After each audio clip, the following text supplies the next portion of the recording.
बिहार विधानसभा चुनाव में करारी हार के बाद तेजस्वी यादव ने देश के बड़े वकील कपिल सिब्बल के सामने खुलकर बात की। कैसे 75 सीटों पर जीतने वाले आरजेडी आज जो है 25 सीट पर सिमट गई, इसी के बारे में उन्हें खुलकर बात की और क्या कुछ आगे कहा है इस वीडियो में।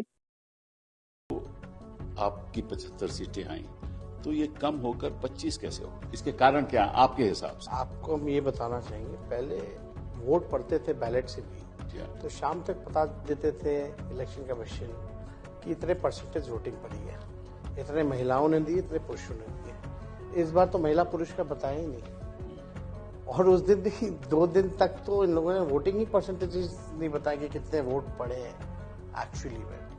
मेरे को प्रेस कॉन्फ्रेंस करना पड़ा, फिर भी बेशर्मी इतनी कि जो दूसरा फेज का चुनाव खत्म हुआ उसके साथ इन लोगों ने इकट्ठे दिया।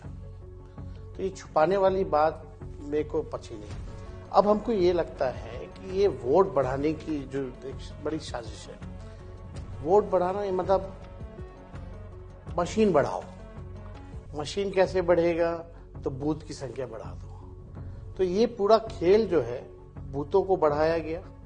बूथ बढ़ेंगे तो स्वाभाविक रूप से मशीनें बढ़ेंगी, मशीनें बढ़ेंगी तो इनकी जो अभी तो हम कोई ऐसा एविडेंस नहीं ला सकते, but I can sense it कि कुछ गड़बड़ है, कि कुछ ना कुछ ये लोग करते हैं। अगर आप एक बूथ पे भी अगर 20 वोट मैनेज कर लो तो उसकी बड़ी संख्या हो जाती है। और इस बार हम लोगों ने कई सीटें जो है बहुत कम कम मार्जिन से भी हम लोग हारे। तो लेकिन जो नतीजा जो आया, 200 से भी ऊपर सीटें एनडीए को हैं।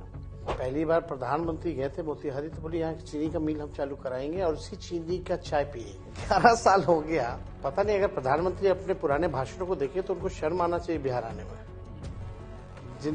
जो बातें उन्होंने की है। पूरे देश में ही अब ऑपोजिशन के लिए जो लेवल प्लेइंग फील्ड नहीं रह गया। इलेक्शन कमीशन उनके साथ है, मीडिया उनके साथ है, पूंजीपति उनके साथ है, सारी कॉन्स्टिट्यूशनल इंस्टीट्यूशंस उनके साथ हैं, जितने अधिकारी जो हैं।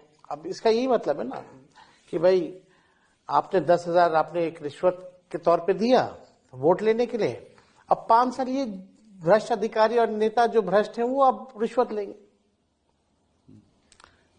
सही बात है, यही होना है।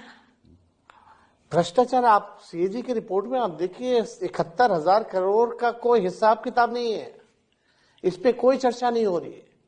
कितने बार हमने सदन तो में, चुनाव जीतना, मीडिया में इस बातों को हम लोगों ने उठाया। मीडिया को जो सृजन घोटाला हुआ, ऐसा घोटाला पूरे देश में नहीं हुआ है।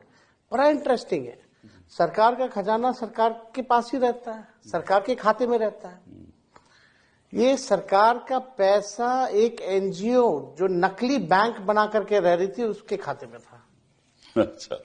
और जब सरकार को जरूरत पड़ती थी तो उससे ये लोग लेकर के पैसा वो करते थे। लेकिन उस घोटाले का भी कुछ नहीं हुआ अभी तक। नहीं, वो तो घोटाले का तो, क्योंकि ऐसा है ना कि भाई जो इनके